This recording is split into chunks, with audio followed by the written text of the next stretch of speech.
आणि ही थेट दृश्य आपण पाहतोय राजभवनावरची आणि उदय सामंत बोलतात।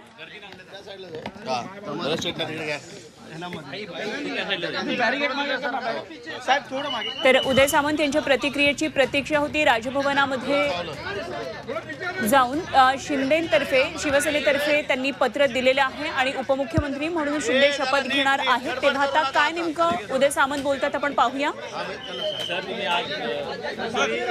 राज्यपालांना भेटलात, निवेदन पत्र देखील दिलेले, काय निवेदन पत्र दिले आणि कोंडी फुटलेली आहे का?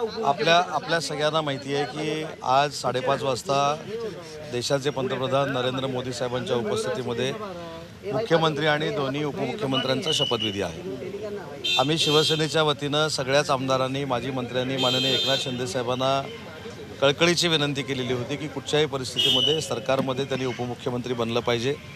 त्यांनी ज्या योजना सुरू केलेल्या आहेत त्याच्या संदर्भात देवेंद्रजी मुख्यमंत्री असताना ते देखील सरकारमध्ये असली पाहिजे, ही आमची सगळ्यांची भूमिका होती।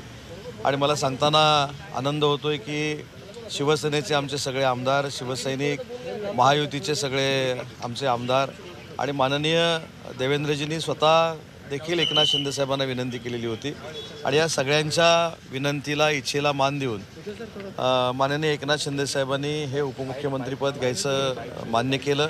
त्यानंतर आम्ही सगळे माननीय देवेंद्रजींना भेटण्यासाठी सागर बंगल्यावर आलेलो होतो। त्यांच्याकडनं माननीय एकनाथ शिंदे साहेबांच्या उपमुख्यमंत्रीपदाच्या शिफारसीचे जे पत्र आहे ते आमच्याकडे देण्यात आलं आणि ते आता आम्ही राजभवनावर येऊन राजभवनाचे जे प्रधान सचिव आहेत प्रवीण दराडे त्यांच्याकडे सुपूर्त केलेला आहे आणि आमच्या सगळ्यांच्या विनंतीला मान देऊन आम्ही जी इच्छा व्यक्त केली होती त्या इच्छेला मान देऊन माननीय एकनाथ शिंदे साहेब 5:30 वाजता राज्याच्या उपमुख्यमंत्रीपदाची शपथ घेतील हे आता निश्चित झालेलं आहे। इतर मंत्री काय शपथ घेणार आहेत का? तीनच लोक कोंडी कशामुळे निर्माण झाली होती, काय कारण होतं? कोंडी अजिबात नव्हती।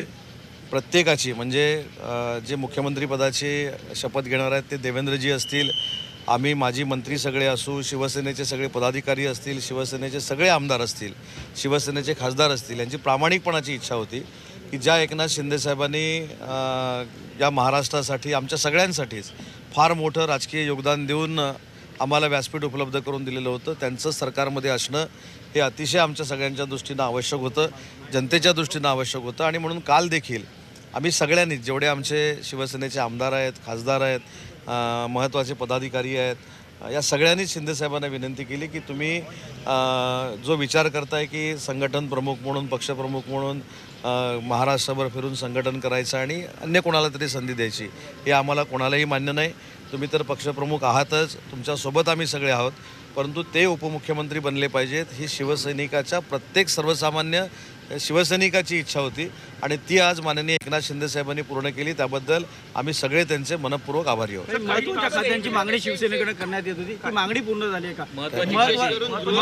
महत्त्वाच्या खात्यांची मागणी जी ती करण्यात आली होती, याबद्दल मला असं वाटतं की ह्या सगळ्या आपल्यापर्यंतच्या बातम्या पोचत आहेत, त्याच्यामध्ये काही तथ्य आहे असं मला वाटत नाहीत। माननीय एकनाथ शिंदे साहेब देवेंद्रजींशी देखील स्पष्ट पद्धतीनं बोलू शकतात, माननीय मोदी साहेबांशी देखील बोलू शकतात, अमित शाह साहेबांशी देखील बोलू शकतात। ज्या व्यक्तीनं सलग 2दा पत्रकार परिषद घेऊन माननीय नरेंद्र मोदी साहेब, अमित शाह साहेब जो निर्णय मुख्यमंत्रीपदाचा घेतील त्याला पूर्ण शिवसेना समर्थन करेल ही घोषणा केलेली होती, त्याची अंमलबजावणी ते करतायत। त्याच्यामुळं खाते वाटपाचा विषय असेल किंवा मंत्रिपदाचा विषय असेल, हे तिन्ही नेते मंडळी एकत्र बसून नक्की चांगल्या पद्धतीनं सोडवतील। त्याच्यामधनं कुठेही वेगळं चित्र निर्माण करण्याची कोणाची इच्छा असणार नाही आणि हे देखील स्वतः एकनाथ शिंदे साहेबांनी सांगितलेलं आहे। सर हिंदी में जाना चाहिए नाही सर, एकच मराठीमध्ये तिघच लोक शपथ घेणार आहेत का? मंत्रिमंडळाचे काही सहकारी मला असं वाटतं की माननीय देवेंद्रजी मुख्यमंत्रीपदाची शपथ घेतील, माननीय एकनाथ शिंदे साहेब आणि अजितदादा उपमुख्यमंत्रीपदाची शपथ घेतील। बाकीचं मंत्रिपदाची शपथ कधी होऊ शकते अंदाजे सर? आज जी बैठक झाली सर, क्या आपने प्रोसीजर की एकनाथ शिंदे शपथ लेने देरी क्यों? आप सबको पता है कि कल शिवसेना के सब एमएलए, सब एक्स मंत्री, हमारे सब कार्यकर्ता, सब पदाधिकारी, महिला आघाड़ी के सब पदाधिकारी, हमने एक विनती की थी एकनाथ शिंदे साहब को कि आपने उपमुख्यमंत्री होना चाहिए, शपथ लेनी चाहिए, ये हमने विनती की थी और हमको विश्वास था कि वो स्वीकार करेंगे। विद्यमान जो अभी मुख्यमंत्री होने वाले हैं वो देवेंद्र जी ने भी उनसे विनती की थी, महायुति के सब आमदार लोगों ने की थी। तो उस विनती का सम्मान करते हुए माननीय एकनाथ शिंदे साहब ने जो हमको विश्वास था उसी तरह वो स्वीकार करने का ऐलान किया।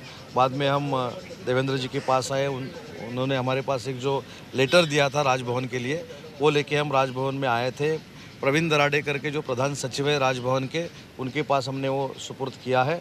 अभी 5:30 बजे मुख्यमंत्री देवेंद्र जी और उप मुख्यमंत्री एकनाथ शिंदे साहब भी शपथ लेंगे उप मुख्यमंत्री पद की। सर, ऐसा कहा जा रहा था कि ये दबाव की राजनीति कर रहे हैं, उनके बारे में आप क्या जवाब देंगे? नहीं, दबाव की अगर राजनीति रहती तो पिछले 5 दिन में 2 बार खुद एकनाथ शिंदे साहब ने खुद की पत्रकार परिषद लेके समर्थन जो डिक्लेयर किया वो हम नहीं करते, क्योंकि उन्होंने बोला था कि केंद्रीय नेतृत्व जो नरेंद्र मोदी साहब है, अमित शाह साहब है, जो मुख्यमंत्री पद के लिए निर्णय लेंगे वो हम शिवसेना वाले मान्य करेंगे, उनका पूरा समर्थन करेंगे। यही घोषणा साहब ने की थी। और वो बीमार थे, आप सबको मालूम है, लेकिन बीमार होने के बाद वो उनके नेटिव प्लेस गए थे। ऐसा कुछ नहीं है दबाव। हमने अभी सच कहना है तो हमने उन पे ऊपर हम सब लोगों ने उनके ऊपर दबाव डाला और हमारे दबाव का स्वीकार करते हुए उन्होंने उप मुख्यमंत्री पद का स्वीकार किया है। क्या गृह विभाग को लेकर पेच फंसा हुआ था, इसलिए वो नहीं चाह रहे थे कि वो उप मुख्यमंत्री पद स्वीकारे? कौन सा? गृह विभाग ही चाह रहे थे। मैं यही बोला हूँ कि ये सब आपके पास सूत्रों से आया हुआ हवाला है। हमारे तीनों लीडर जो है, माननीय एकनाथ शिंदे साहब है, देवेंद्र जी है, अजीत दादा है, वो बैठ के वो तय करेंगे कि कौन सा खाता रहेगा, कौन मंत्री बनेगा। ये अभी आगे जाके होने वाली बात है। अभी तो शाम को 5:30 बजे माननीय पंतप्रधान नरेंद्र मोदी साहब के उपस्थिति में जो ओथ सेरेमनी हो रहा है उसमें उप मुख्यमंत्री करके माननीय एकनाथ शिंदे साहब शपथ लेने वाले हैं।